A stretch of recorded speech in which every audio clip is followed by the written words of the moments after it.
era yabuuza ekibuuzo ekigenda ku ekyo n'agamba nti bwe mba nkooye nzikirizibwa okusika essola ebadde eri n'egiteeka kuno. Allah subhanahu wa ta'ala yagamba nti inna salata kanat ala almu'minina kitaban mawquta, essola zirina ebiseera byazo ebyamanyibwa ebimanyiddwa. Essola togiddira sola yeeri n'ogiteeka mu kiseera kyeno, togiddira sola yeeri n'ogiteeka mu kiseera kyeno okujjako Allah we yakkiririza singa obadde mutambuze. For instance, obadde otambudde kuva ng'ovudde Kampala ogenze Mbarara, otudde mu kibaasi kikooye okooye, bw'otuuka Embarara essola okkirizibwa okugatta essola n'okuzisalako bw'obanga essola esalwako nga Allah bwe yagamba subhanahu wa ta'ala mu surati an-Nisa nti wa idha darabtum fil ardi falaysa alaykum junahun an taqsuru min as-salah, bwe muba mutambudde temulina buzibu kusala ku ssola khiftum an yaftinakum alladhina kafaru. Kakati essola okkirizibwa ogisalako ng'obadde mutambuze. Kati hajana bw'oba watambudde watambudde olugendo ogenda kukozesa omukisa gw'okuba nti oli mutambuze ogatte essola, osobola ozigatta either okuba nti okozesa kye tuyita jamu taqdim oba jamu ta'khir, okeereyo eno n'ogisalira ku ssola eneddako, oba no jamu taqdim osika eno n'ogisika ebadde ku kiseera kyeri ekyowaggulu n'ogisika n'ogiza ku kiseera kyowansi ng'obadde mutambuze. Naye bw'oba toli mutambuze ekyo kireke tokikola إن شاء الله تعالى. وإن ورد حديث في السنن الترمذي وقال أنه حديث حسن صحيح لكن لا نذكره في هذا المقام ركوما في تترك له إن شاء الله تعالى.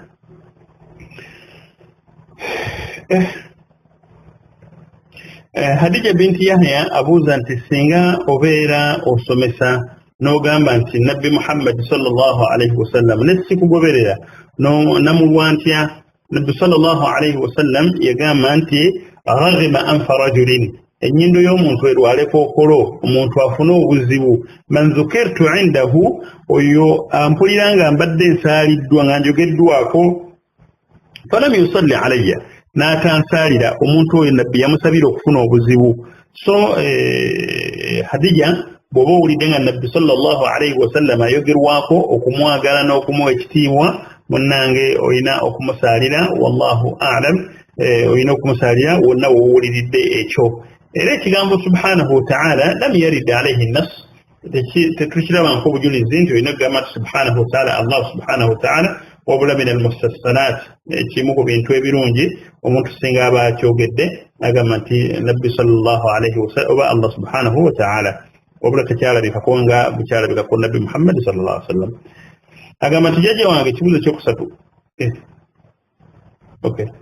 Ekibuuzo ekyokubiri abuuza nti jjajja wange yafa ne bamukuba ebifaananyi, kati ebifaananyi ebyo ne babipostinga, jjajja wange naye afuna tebimukosa.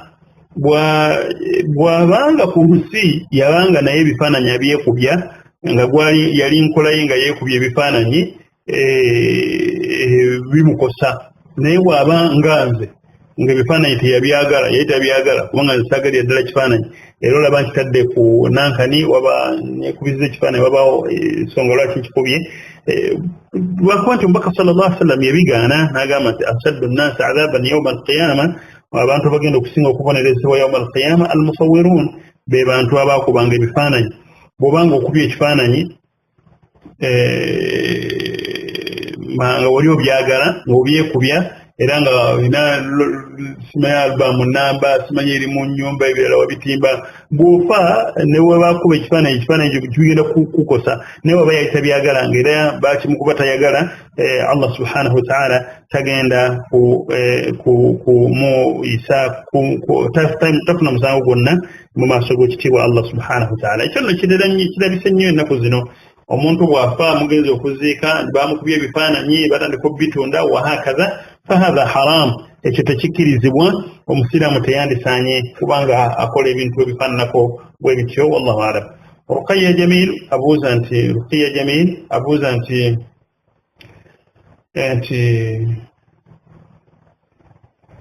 jjajjaawe oba yabatabuza ku jjajjaawe bwe yafa baagula ente, simanya biki ne bagi ente mbusimanya bagenda kusalira baana akiika wahakaza, ente eyo bagigula hakadha bintu bingi byayogedde nti baali bamwabiza okusomera edduwa y'ennaku 40 webagambira nti ensingo weba ekutukidde ku nnyama. Ekibuuzo kyewabuuzizza Rukaya Jamiru nkirabye mistakes 3. Ekibuuzo kyewabuuzizza nkisamarayizinze nakisanzeemu mistakes 3. Mistake esooka kyekigambo kyewagambye nti ensingo y'omuntu ekutukako mu nnaku 40. Ekigambo ekyo bayogera kifu n'edduwa eyo esomebwa awo nfu. Edduwa eyo esomebwa awo nfu si ya mu Busiraamu. Omubaka sallallahu alayhi wa sallam tagitulagirangako yadde Allah ow'ekitiibwa subhanahu wa ta'ala, yadde abasahaba abajja oluvannyuma lw'omubaka Muhammad sallallahu alayhi wa sallam, yadde baulama abamanyiddwa. Bino bigambo namalya mmere namalya nsimbi g'abaseeka b'e Uganda, wabula ebyo ebigambo si bya mubaka Muhammad sallallahu alayhi wa sallam. Bw'ojja ogaana okuteekawo ku mmere olaba abo banajjayo, ojja ogaana okuteekawo akasimbi olaba abaseeka abo banajjayo. Ibada tebagiteekako nsimbi. Gulawo bw'oteekawo swala olaba bwebawayo ensimbi n'agenda ku swala, era olaba abantu bonna bagenda mu swala ejjuma ne bagisaala nga tewali abawadde 10 kyonna. Naye bw'ojja ogaana okuteekawo ku lumba olwo ku dduwa eyo olaba abaseeka banajja kojja kakasiza nti kinjogedde kyekituufu nti malya nsimbi malya mmere g'abaseeka. Ensobi eyokubiri gyensanze mu kibuuzo kyo kyogambye nti baabasalira ente nga bagamba nti ente eno bagisala akiika. Omuntu bw'akula tebamusalira akiika. Omuntu kasita akula nakyogera dda ne mbagamba nti kasita omuntu amalibwa nti akuze awezezza emyaka egy'omuntu omukulu tasalirwa akiika. Akiika esalirwa mwana, tesalirwa musajja.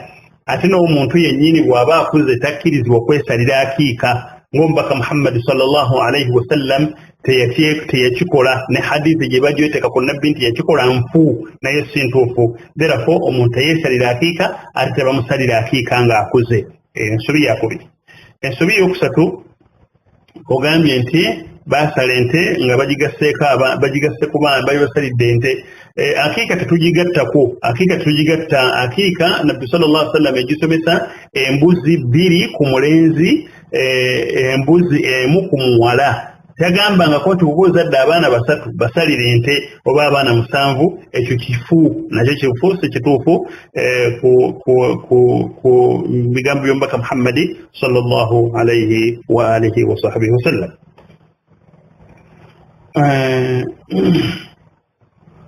Yagambye nti Rukaya yennyini yabuuza nti alaba abantu b'e Misiri, abavubuka b'e Misiri ab'omu Jamia Azhari bakola batya nti bawoowa.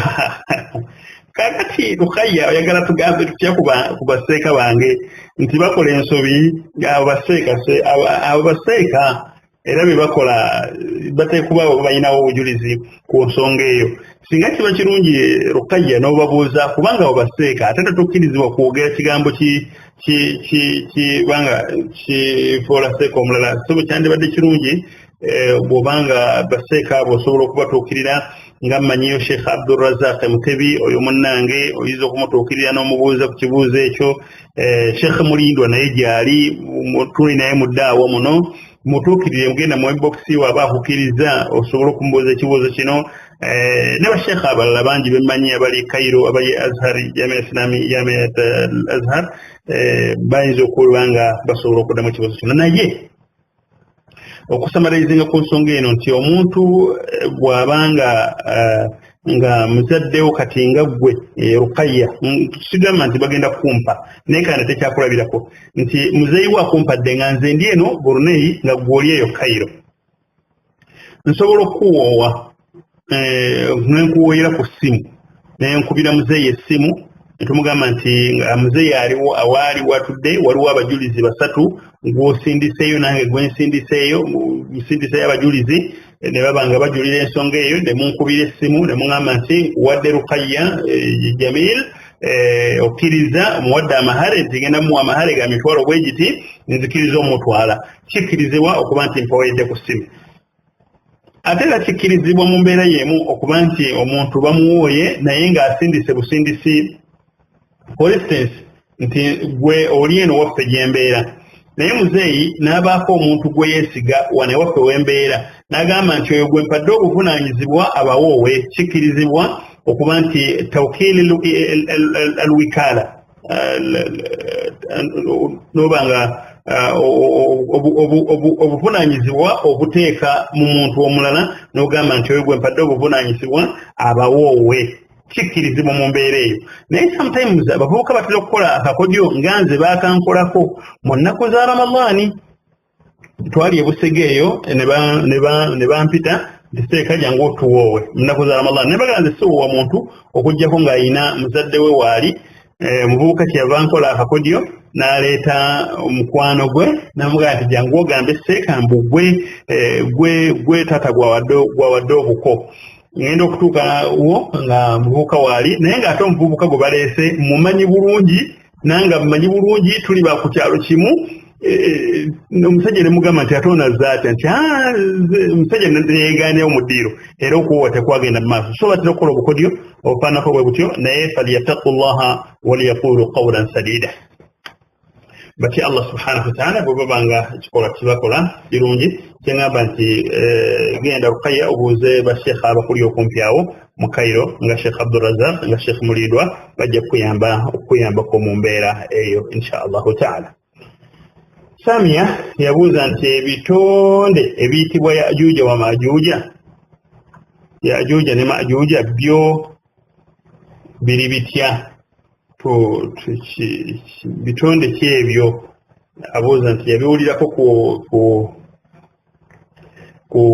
bubonero bwa qiyama bitonde ebyo biri bitya Samia Yaajuuja ne Maajuuja bitonde Allah byeyogerako mu Qur'an mu ssuura 2 السورة يسوكا يبيوغيركم السورة الكهف نابيوغيركم من سورة الأنبياء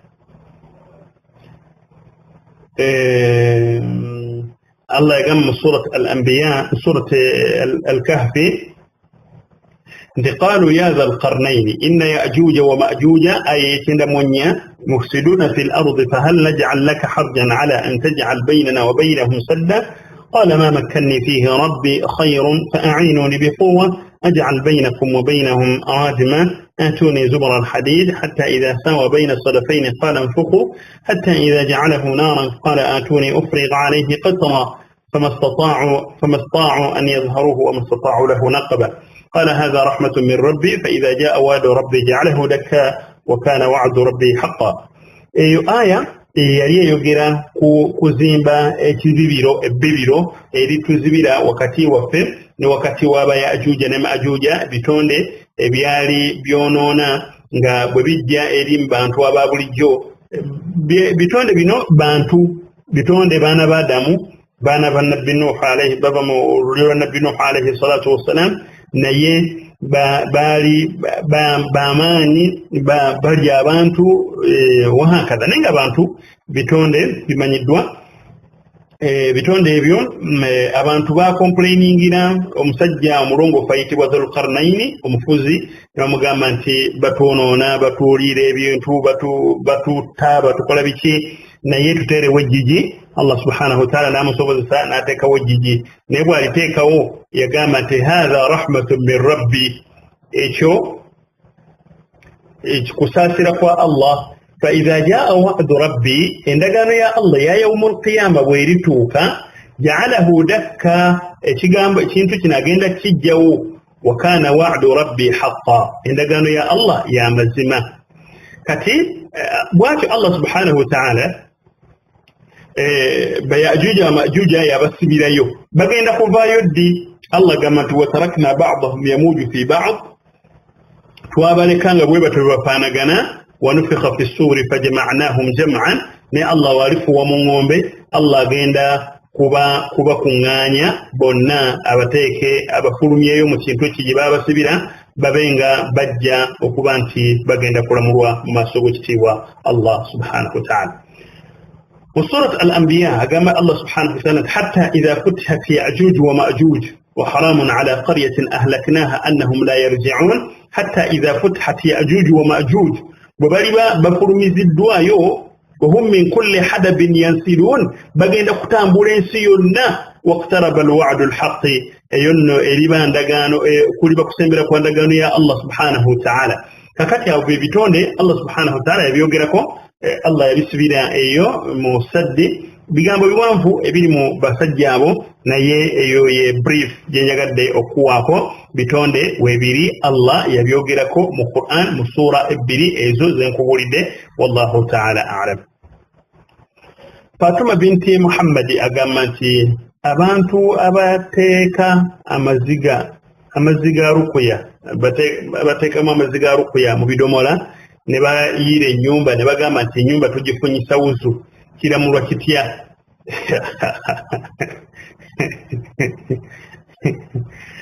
waliwo ebibuuzo ebiyinza okukozesa kakati ennyumba bagifunyisa wuzu oluvannyuma nga tebagamba nti ennyumba tugisaaza esaala jjama ennyumba esaale nejjama bagifunyisa batya wuzu ekyandibadde ekituufu tugamba nti ennyumba eno eyinza okuba nga wallahu alam nga ekituufu nti singa ennyumba yo oyina shayatini nga zikusumbuwa ng'olina wootuuka n'oba ng'olina ebintu by'olaba bitali birungi ng'olina bw'obanga osomedde rukuya ng'onywedde ku mazzi ga rukuya n'onaabako kirungi n'ennyumba ogende ng'oyiwa mu nsonda shayitaani bwe ziba zeekwese wonna ziddukewo ekyo kiba ekituufu ekyo tekirina buzibu okuyiwa amazzi mu nsonda z'ennyumba bw'oti ng'oyiwira shayitaani zisobole okuddukamu naye si kuba nti ennyumba efuna wuzu era ekyo buba butamanya baba bakyogeza butamanya wabula kuba kujjanjaba kifo kubanga osobola okujjanjaba omubiri osobola okujjanjaba omubiri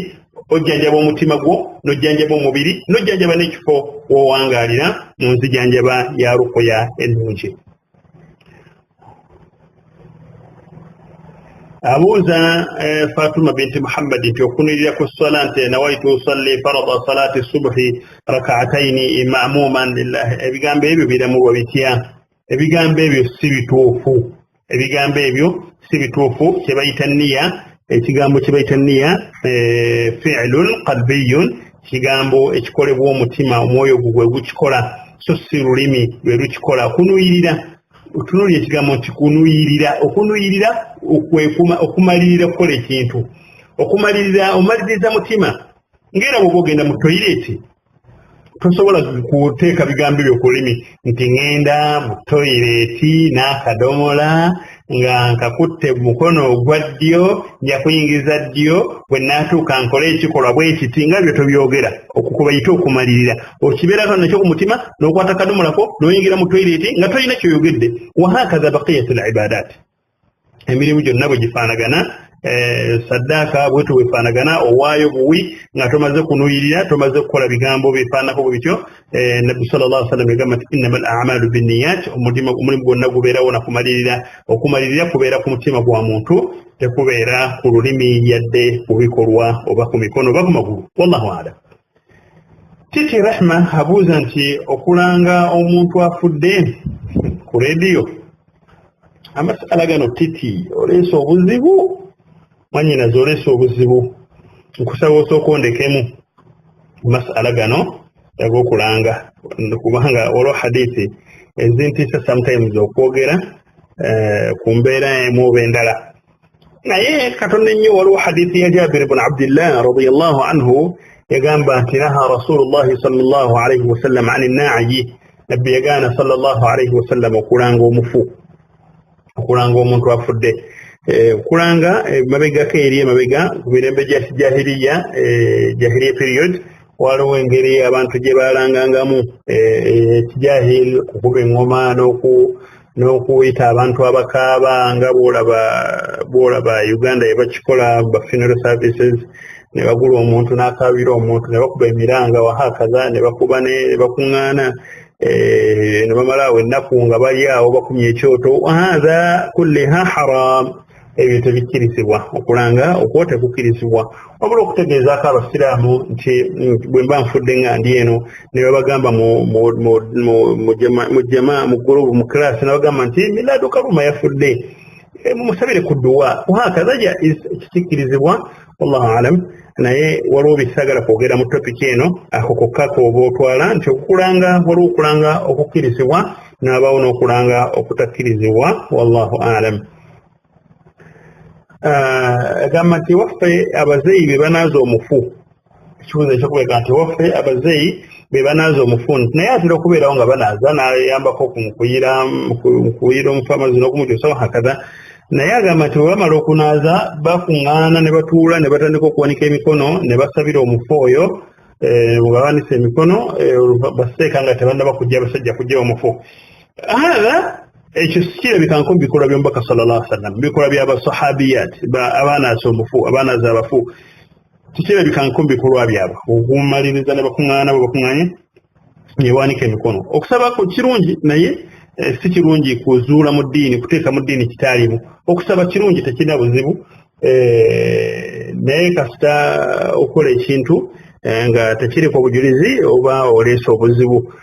Dduwa emanyiddwa ku mufu swala emusaalirwa. Lwaki muva mu kugenda okumusaalira genda mu swala oba oteeka okusaba kwo osabira omufu oyo. Titi enkola eyo si nkola ya Busiraamu, enkola eyo si nkola ya Busiraamu era bagambe bagiveeko, naye bagamba mpola mpola tobakambuwalira mpola mpola bw'oba basomesa bagambe nti abakyala ekituunfu n'ekirungi kwe kusaalira omufu so si kumuwanikira mikono kumusabira wano waali. Latifa Sulaiman Kakooza abuuza nti tutangazeeko ku Masiihi Dajjal. Guno musomo muwanvu, Masiihi Dajjal nagwo musomo muwanvu gulinga musomo gwa Yaajuuja ne Maajuuja. Masiihi Dajjal Nabbi sallallahu alaihi wasallam yatukubiriza nnyo okumuweekingiriza nga tuli mu ssala. Edduwa eri gye tusoma wa min fitnati al-mahya wal-mamaati wa min fitnati al-Masiihi Dajjal, edduwa eyo Nabbi sallallahu alaihi wasallam yakubiriza nnyo gisaba owone ekikemo kya Masiihi Dajjal. Nabbi sallallahu alaihi wasallam bwe yagamba nti ma min nabiyyin teriyo nabiyyin illa wa anzara qawmahu min Masiihi Dajjal, okujjako nga yatiisa abantu be nga abatiisa Masiihi Dajjal. Masiihi Dajjal rajulun a'war, musajja mamsuuhu ihda aynayhi, eriiso lye erimu muzibe, eriiso lye erimu teriraba. Ayina kigambibwa nti annahu shiqquhu talina mukono hakaza, eriiso teririiko ennyindo hakaza.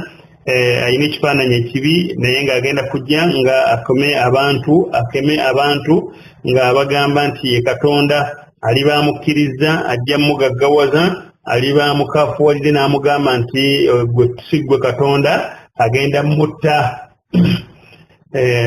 Bw'aliba alikema abantu aligamba nti nze Katonda, aliba ayina kuzora, ayina obusobozi obuzzaamu obulamu bw'omuntu. Omuntu n'afuukamu, abadde afudde n'amulamusa, abadde omwavu n'amuwa ssente, abadde omugagga n'amuggyako ssente, abadde omulwadde n'amusuusa. Ebyo ebintu bw'ali bikola era nga bw'olaba bakafiiri bwe babikola, n'agamba nti nsabidde omuntu n'afuna ssente muwonyeza obulwadde wahakaza. Masiihi Dajjal agenda kukemanya abantu, oluvannyuma abali mukkiriza baliba bakafiiri ba muliro, abali mukaafuwalira alibatta ne bayingira direct mujja naye Allah subhanahu wa ta'ala. Osabanga Allah subhanahu wa ta'ala aleme kumusanzaawo Masiihi Dajjal, Allah akutte nga ekikeme ekyo tekinnajja, kubanga omubaka sallallahu alaihi wasallam yagamba nti agenda kubuuza abantu bangi. Kitonde kya Allah subhanahu wa ta'ala Allah yakimanyi era ffe tukkiriza bukkiriza yadde nga tetunnaba kukirabako. Bwe kiriba kizze Allah subhanahu wa ta'ala ajja muwandiika mu kyenyi kye, amuwandiikemu ekigambo nti kafir, muntu mukafiiri. Kati aliraba ekigambo ekyo agenda kuba musiraamu yekka omukkiriza, era bw'alimulaba bw'ati ekigambo ekyo ng'akiraba mu feesi amugambe nti gwe oli mukafiiri, kafir. Kati wali mugamba nti oli mukafiiri, Masiihi Dajjal ng'anyiiga ng'amuggyako ensingo, oyo ng'ayingira ejjana subhanahu wa ta'ala. So Allah subhanahu wa ta'ala aleme kumutusanzaawo tufe nga tannaba kujja biiznillahi ta'ala, kubanga agenda kukema ebitonde bingi okubijja ku nzikiriza etuufu. agamba nti okulumika ku mayumba g'abantu n'okulumika ku ssimu okuntu okumubuuza nti oyogera naani n'ebifaanana bwe bityo alaba ne gw'oyogera naye limu ku mazambi amanene.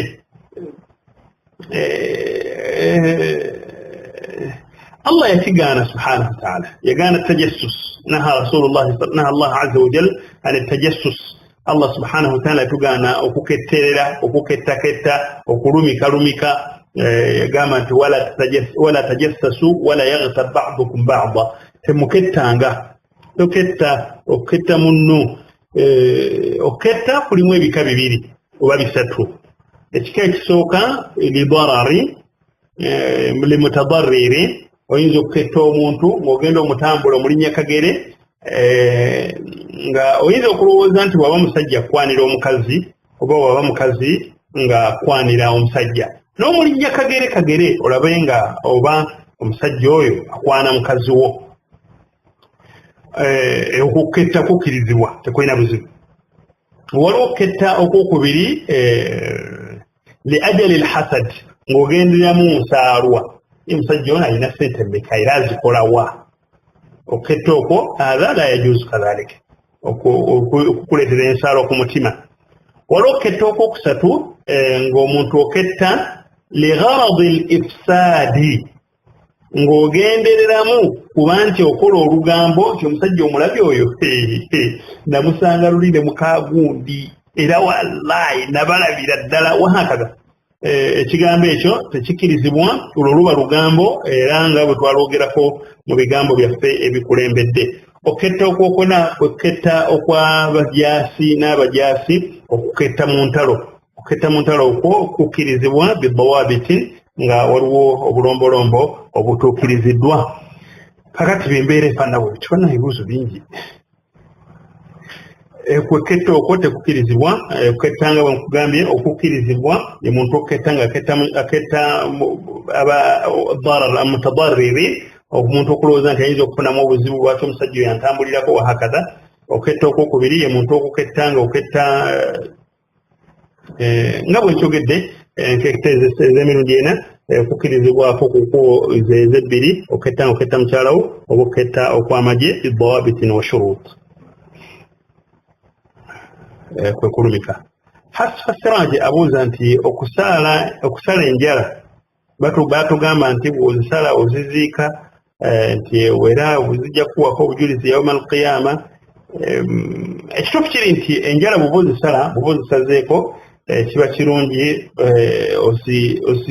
osijjewo, tozirekaawo, kuba oba ozirесaawo olwala lufumita, olwala luyinza okugwa mu mmere, olwala luyinza n'abalogo batera basobola ozikozesa n'enviiri zaako nga weesazeeko enviiri either ng'oziseze ku mutwe oba mu bitundu ebyenjawulo, enviiri zetaaga kusaasaanya olw'okuba nti ziyinza okugwa mu mmere, ziyinza omulogo n'okuzikwatako oluviiri olwayinza tukozesa mu mbeera etali nnungi, tekiba kirungi kulusaasaanya, kiba kirungi oluviiri olwo either obukye, either busule mutoyi, either wahakaza olekedde oteekaawo okugamba, naye ogamba nti kiri lazima kiteekeddwa okikola, ekyo si kituufu, wabula okikola lwakwewala bizibu biyinza kukivaamu. Wallahu a'lam. Agamba nti abanaazamayiti basima obunnya mu nnyumba. Obunnya obwo basima buli butya, era waliwo enkola endala eyinza okukolebwamu ne batasima bunnya. Obunnya buno bwe basima, bw'oba otunudde mu buyaala ewaffe gye tuwangalira ng'ewaffe ekiziiko, ennyumba ezisinga obungi si nsemiitinge. Kati omuntu bamunaaliza mu nnyumba ezifaanana bwe zityo. Kati balina okusimamu akannya, obukyafu buno obuba buva mu muntu nga tumunaaza, kuba omufu we tuba tumunaaza tumuggyamu ebikyafu byonna ebiri mu lubuto. Ebikyafu bino si muntu aba tawunyirwa kubitunulako. Kaakati akannya kano bwe tukasima, teekawo emigogo nitumwebasaako nitumunaliza ku migogo gino, ebikyafu bino tubigira ne tubiziika mu kinnya ekyo.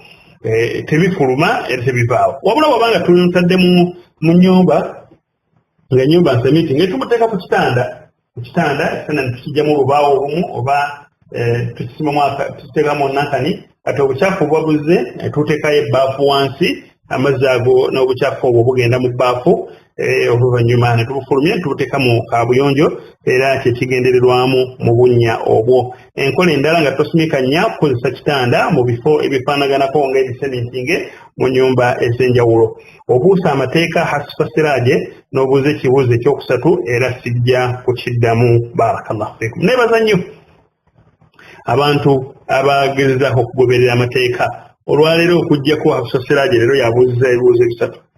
Ate abantu bonna babuuliza nga bantu bagobedde mateeka mashallah tabarakallah. Nkakasanga naye hasifa siraaje inshallah naye tajja kuddamu kubuuka mateeka ago. Wallahu a'lam.